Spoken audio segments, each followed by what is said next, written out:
मैं डॉक्टर मीनाक्षी कुमारी शिव गंगा बालिका उच्च विद्यालय मधुबनी। मैं आज उन सारे बच्चों के लिए यहाँ आई हूँ जो बच्चे इस बार मैट्रिक की एग्ज़ामिनेशन 2022 में देंगे।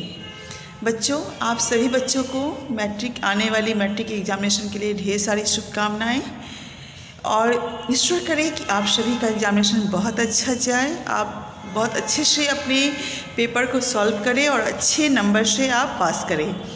लेकिन बच्चों, मैं आपको कहना चाहूँगी कि कुछ छोटी छोटी बातें होती हैं इस एग्ज़ामिनेशन के दौरान जिसको समझना आपके लिए बहुत ही ज़रूरी है।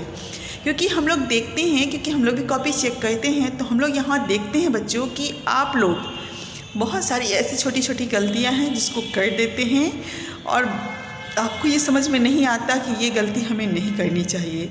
मैं आज उन्हीं सब बातों को लेकर आपके सामने उपस्थित हुई हूँ। बच्चों, जैसा कि बच्चे आप जानते हैं कि अब तो आपको एग्ज़ामिनेशन के दौरान ओमार शीट भी मिलता है और कॉपी भी मिलती है। 50 नंबर का आपका ऑब्जेक्टिव होता है तो 50 नंबर का आपका सब्जेक्टिव होता है ना। ये तो सारे लोगों को पता है। तो ऑब्जेक्टिव जो होता है बच्चों, तो आपने देखा होगी जहाँ 50 नंबर का ऑब्जेक्टिव है तो आपका डबल क्वेश्चन अब हो गया है। तो इस डबल क्वेश्चन में हम लोग क्या करते हैं कि बच्चे को क्वेश्चन मिलता है और बच्चे बनाना शुरू कर देते हैं। लेकिन अब मैं आपको बताऊं कि आपका एग्जामिनेशन जहां 3 घंटे का होता है तो आपको 3 घंटा 15 मिनट दिया जाता है। क्यों? ये 15 मिनट आपको इसलिए दिया जाता है बच्चों कि आप क्वेश्चन का स्टडी अच्छे से कर ले, आप क्वेश्चन को अच्छे से पढ़ ले, क्वेश्चन को अच्छे से समझ लें। तो बच्चे इस चीज़ को नहीं करते, क्वेश्चन मिलने के साथ ही वो बनाना शुरू कर देते हैं। और पता चलता है कि जब हम ऑब्जेक्टिव में जहाँ 50 क्वेश्चन बनाना है तो हमने कभी 60 बना लिया, कभी 70 बना लिया। और तो आपको मैं यहीं पे आपका ध्यान केंद्रित करना चाहूँगी। आप तो सोचते हैं कि अरे मैं तो 70 क्वेश्चन बना के आया, मुझे नंबर क्यों कम मिला। तो बच्चों, मैं आपको बताऊं कि फर्स्ट से लेकर 50 तक जहां आपकी काउंटिंग ख़त्म हो जाती है उसी आंसर का जो है आपको नंबर दिया जाता है। तो अब आप सोचिए बच्चे कि 1 से लेकर 50 तक आपने बनाया, उसमें आपको 10 क्वेश्चन या 20 क्वेश्चन आपके गलत हो गए और बाद में जो आपने बनाया था 20 क्वेश्चन एक्स्ट्रा, उस क्वेश्चन का आंसर सही हो गया तो आपको नुकसान होगा।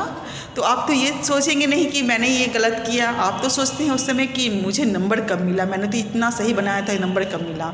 इसलिए बच्चों, मैं आपसे यही कहूँगी कि आप क्वेश्चन को अच्छे से स्टडी करें। जो भी ऑब्जेक्टिव क्वेश्चन हैं, चूँकि उसको आप क्वेश्चन में हल्का सा डॉट डाल के आप पहले क्लियर हो जाए कि ये 50 का 50 आंसर जो है मेरा बिल्कुल सही है।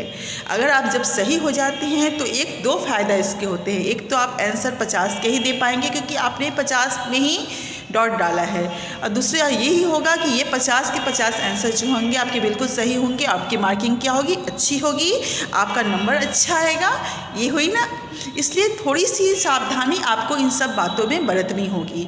दूसरा आते हैं हम लोग सब्जेक्टिव क्वेश्चन की तरफ। तो उसमें भी 2 तरह के पैटर्न होते हैं, एक लघु उत्तरीय प्रश्न होता है, एक दीर्घ उत्तरीय प्रश्न होता है। मैंने देखा है बच्चों कि जहाँ लघु उत्तरीय प्रश्न में शब्द सीमा जो होती है निश्चित होती है कि इस शब्द सीमा में आपको जवाब देना है। अगर एक लाइन का क्वेश्चन का जवाब जहाँ हम दे सकते हैं तो मैंने देखा कि बच्चे उसको बहुत लेंदी कर देते हैं। उन्हें लगता है कि मैं ज़्यादा लिखूँगा उसमें तो मुझे नंबर शायद ज़्यादा देंगे सर या मैडम जो भी हैं। लेकिन ऐसा नहीं होता है बच्चों। आपका जो है यही सेंस ऑफ ह्यूमर जो है आपको यहाँ दिखलाना है अपना, कि जितना पूछा जा रहा है आपसे आप उसका सही जवाब दें, और जितने शब्दों में पूछा जा रहा है कोशिश करें कि उस शब्द सीमा में ही अपने जवाब को हम करें। इससे टीचर्स को भी क्वेश्चन के जो आंसर को समझने में और आपके अंदर कितनी क्वालिटी है स्टडी की उसको भी देखने में अच्छी समझ आती है, और उसकी मार्किंग भी क्या होती है? अच्छी होती है। इसलिए बात बनाने की अपेक्षा जो क्वेश्चन का आंसर पूछा जा रहा है आप उसको सॉल्व करें, उतने का ही आंसर दें। क्योंकि फिर यहाँ पे मैं आपको यही बात कहूँगी क्योंकि यहाँ भी जो होता है लघु उत्तरीय में आपका क्वेश्चन की संख्या बड़ी होती है, उसमें भी से भी आपको जितने के क्वेश्चन का जवाब देना है उतना ही दे। कभी भी बच्चों, चाहे ऑब्जेक्टिव क्वेश्चन हो, चाहे लघु उत्तरीय क्वेश्चन हो, चाहे दीर्घ उत्तरीय क्वेश्चन हो, जितना आपसे पूछा जा रहा है क्वेश्चन आप सिर्फ उसका ही जवाब दें, एक्स्ट्रा का जवाब नहीं दे। मैं फिर आपको कहूँगी कि जो आपका शुरू से लेकर लास्ट, अगर आपका 5 क्वेश्चन पूछ रहा है लघु उत्तरीय प्रश्न में, तो शुरू से लेकर 5 तक जो आपने जवाब दिया है बस उसी का नंबर आपको दिया जाएगा। उसके बाद अगर आप सही भी लिखते हैं तो आपको उसका नंबर नहीं दिया जाएगा, क्योंकि हर क्वेश्चन का जो होता है बच्चों मार्किंग होता है, उस मार्किंग को ही हमको उस कॉपी पे बैठाना होता है। इसलिए आपका एक्स्ट्रा लिखना किसी काम का नहीं है। आप जो लिखें सटीक लिखें। इसलिए आपको बहुत ही ज़रूरी है कि आप क्वेश्चन को पहले पढ़ें, समझें और आप इस बात पे पूरे कॉन्फिडेंस हो जाएं कि इस क्वेश्चन का आंसर मुझे बहुत अच्छी तरह से आता है और मैं इसका जवाब दूंगा तो मुझे अच्छे नंबर मिलेंगे। आप उस क्वेश्चन में टिक लगा लें और उसके बाद उस क्वेश्चन का आंसर आप दें। इससे आपका क्वेश्चन छूटेगा भी नहीं, आपके नंबर भी अच्छे आएंगे। और चूँकि ये क्वेश्चन आपका बहुत अच्छा तैयार है तो आपको इसमें नंबर निश्चित रूप से अच्छे आएंगे। और अगर आप इस तरह से लिखते हैं बच्चों तो आपको कहीं भी कठिनाई नहीं होगी, आपका आंसर छूटेगा भी नहीं, आप सही से और सही दिशा में आंसर को दे पाएंगे।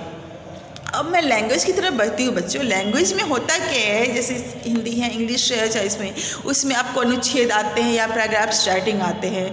तो उसमें अगर आप पैराग्राफ स्टार्टिंग जो आते हैं बच्चों, उसको अगर आप 1 से 2 बार अच्छी तरह से पढ़ लेंगे तो सारे जो उसके आंसर उसमें ही छिपे होते हैं। लेकिन बच्चे कहते क्या है उसमें कि मान लीजिए 1 लाइन का आंसर है हु वाज बॉर्न, तो उसको वो लेंदी प्रोसेस में पूरा 2 लाइन 3 लाइन लिख लेते हैं। ये तो गलत है।